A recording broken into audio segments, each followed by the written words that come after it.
ప్రభువు యేసుక్రీస్తు ప్రభువు వారు ఆయన దివ్య గ్రంథమైన పరిశుద్ధ బైబిల్లో చెప్తున్నట్లుగా మనం వింటూ ఉన్నాం. ప్రియమైన వాళ్ళారా, మానవుడి లోకంలో శాంతి లేక, సమాధానం లేక, నెమ్మది లేక మరియు ప్రయాసపడుతుంటున్నాడని ఆ గొప్ప ప్రభువే చెప్తుంటున్నాడు. చెప్పిన మాట ప్రకారంగా మానవుడు పడుతున్న ప్రయాసలకు ప్రభువు నెమ్మది ఇస్తానని పిలుస్తున్నాడు. ఈ సమయంలో ప్రియమైన వాళ్ళారా, ఏ పరిస్థితిలోనున్నా ఇప్పుడే మా ప్రియులు చక్కని కీర్తన పాడే, ఎంత మంచి దేవుడివయ్యా యేసయ్యా, చింతలన్నీ తీర్చావయ్యా అని ఒక మంచి పాటను మనం విన్నాం. ప్రియమైన వాళ్ళారా, చింతలు తీర్చిన ఆ గొప్ప దేవుడిగా వారి భార్యని, వారి బాధ్యతను, వారి ప్రయాసను తన మీద వేసుకున్న గొప్ప ప్రభువుగా, ప్రభు యేసుక్రీస్తు ప్రభువుగా మనం చూస్తాం. దేవుడు లోకమును ఎంతో ప్రేమించును కాగా తన అద్వితీయ కుమారుని యందు విశ్వాసం ఉంచు ప్రతి వాడు నశింపక నిత్యజీవం పొందినట్లు ఆయనను అనుగ్రహించాడు. ప్రియమైన వాళ్ళారా, ఏదైతే దేవుడు లోకాన్ని ప్రేమించాడు, లోకం అనగా కదా మనం వింటూ ఉంటాం కదా, లోకం అంటే మట్టి కాదు, ఈ లోకం అంటే మనుషుల్లో. అయితే మనుషులు ఉన్న ఈ లోకంలో దేవుని ప్రజలుగా, దేవుని బిడలుగా పిలువబడుతుంటున్న తన వారైంటున్న వారందరి కొరకు దేవుడు ఈ లోకంలోనికి వచ్చాడు. ఆయన ప్రేమించాడు.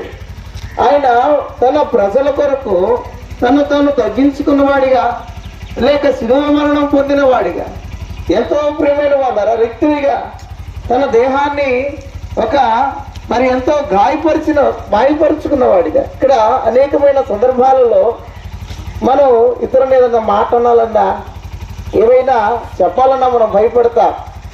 అయితే ప్రభువు యేసుక్రీస్తు ప్రభువు వారు నీ కోసం, నా కోసం ఆ కలువరి శిలువలో ఆయన వేలాడుచుంటున్నాడు. ప్రియమైన వాళ్ళారా, 33.5 సంవత్సరము ఆయన భూలోకంలో జీవించాడు.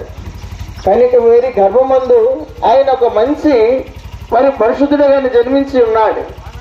అక్కడే మనం చూస్తే ప్రారంభం నుండి ఆయనలో పాపము లేదు, నాలో పాపం ఉందని వీళ్ళెవరైనా చూపగలరా, స్థాపించగలరని సవాలు విసిరిన ఆ గొప్ప ప్రభు కేవలం నీ కొరకు, నా కొరకు తన నీతిని కాపాడుకున్నాడు, పరిశుద్ధతను కాపాడుకున్నాడు, తన జీవితాన్ని అప్పగించుకున్నాడు. దయచేసి ప్రియమైన వాళ్ళారా, దేవుని పరిశుద్ధ గ్రంథంలో మనం చూస్తా, ఏ భేదం లేదు, అందరూ పాపం చేసి దేవుడు అనుగ్రహించి మహిమను పొందలేకపోతున్నారని. నిజమే, మరి మానవుడు పాపములో ఉన్నాడు. తల్లి గర్భమందు జన్మించటంలోనే పాపం ఉన్నది. ఆది మానవులు ఆదాము హవ్వల నుండే ఏదైతే మానవుని యొక్క అతిక్రమ క్రియను బట్టి మానవుడు పాపాన్ని కొని తెచ్చుకున్నాడు. ఏదైతే దేవుడిచ్చిన స్వేచ్ఛను కాదనుకొని, ఏదైతే చేతన పనిను, తినదన్న పండును, నేటికి మనం అనేకులం ఎన్నో పొరపాట్లు కదా, మాట్లాడుకోవాల్సిన మాటలు, లేక చేయకుండాల్సిన పనులు, వెళ్ళకూడాల్సిన ప్రాంతాలు ఎన్నో మనం చేస్తూ ఉన్నప్పుడు మన తల్లిదండ్రులైన వారు, పెద్దలు మనను తిడుతూ లేక మందలిస్తూ ఉంటారు. అలాగే ప్రభువు యేసుక్రీస్తు ప్రభువు వారు తన సొంత సృష్టి ఏంటున్న మానవులను ఆయన తన అధికారంలో ఆయన ఉంచాడు. అయితే వారి అతిక్రమ క్రియ వారిని పాపంలో నడిపించింది. పాపము ద్వారా మరణం వచ్చింది. ప్రియమైన వాళ్ళారా, ఈనాడు అనేకరు మరణిస్తుంటున్నారు. బ్రతకాలనే ఆశ, జీవించాలనే ఆశ. అయితే ఈ ఆశలలో ప్రతి ఒక్కరూ మరణించాల్సిందే. కానీ ఈ జీవితం తర్వాత మరొక జీవితం ఉందని, అది పరలోకమని, అక్కడ ఆ దేవాది దేవుడు మన కొరకై స్థలము సిద్ధపరుచున్నాడని, బంగారు వీధులు, దేవుడు మనకంటూ ఒక సొంత నివాసాన్ని ప్రభు ఏర్పరుచున్నాడని ప్రభు ముందుగానే చెప్పాడు. అయితే ప్రియమైన వాళ్ళారా, అంతటి గొప్పతనాన్ని మనకిచ్చుటకై ఆ దేవాది దేవుడు తాను వ్యక్తినిగా చేసుకున్నాడు. ఈ సమయంలో ఆయన 2000 సంవత్సరాల క్రితం ఈ భూమిలో ఉద్భవించిన వాడై 33.5 సంవత్సరం భూలోకంలో జీవించి, ప్రియమైన వాళ్ళారా, 3.5 సంవత్సరం సువార్తను ప్రకటించాడు. ఆయన అనేక గ్రామాలకు వెళ్ళాడు, అనేక ప్రాంతాలకు వెళ్ళాడు, అనేకులను రోగులుగా ఉన్న వారిని స్వస్థపరిచాడు, దయ్యాలు పట్టిన వారిని విడిపించాడు, కళ్ళు లేని వారికి కళ్ళు, కాళ్ళు లేని వారికి కాళ్ళు, అనేకులను స్వస్థపరిచి వారి పాపాలను క్షమించాడు.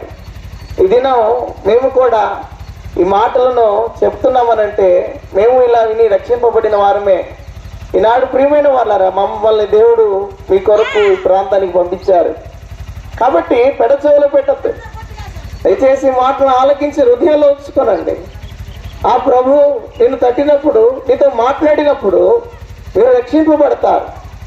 అలాగే ప్రియమైన వాళ్ళారా, ఏదైతే ఆ గొప్ప ప్రభు మానవాళి యొక్క పాపమును బట్టి, శాపాన్ని బట్టి, మానవుడు జన్మతః పాపి అని ఏదైతే కర్మ పాపము, జన్మ పాపము ఏదైతే మానవుని అధికారము చేస్తుందో ఆ పాపాన్ని పోగొట్టుటకై ఆ పరిశుద్ధమైన బలి జరగాలని ఎన్నో వేదాలలో లేక పరిశుద్ధ గ్రంథాలలో మనం చూసినట్లుగానే ఆ గొప్ప పరిశుద్ధుడు ఎవరైనా ఉన్నారా అంటే మరి ఎవరునూ లేరు ప్రియమైన వాళ్ళారా. మరి ఆ ప్రభువే పరిశుద్ధుడిగా, ఉత్తముడుగా ఆయన భూలోకానికి దిగి వచ్చి ఆయన మానవాళి కొరకై మరి పాపములు పోగొట్టుటకై ఆయన ఆ కలువరి సిలువలో మరణించాడు. మరణించడం అంటే ఏదో మరణించాడని కాదు, తన ఒళ్ళు అంతా ఆ నలుగు కొట్టుకున్నట్లుగా ఏదైతే 39 కొరడా దెబ్బలు ఆయన వీపు మీద కొట్టారు, ఆయన ముందు ఆయన ముఖము మీద ఎంగిలి మూసారు, తన 2 చేతులను చాపి 2 అరచేతులలో చీలలు కొట్టారు, 2 కాళ్ళను జోడించి ఒక పొడవాటి మేకును కొట్టారు, డొక్కలో బల్లెపు పొట్టు.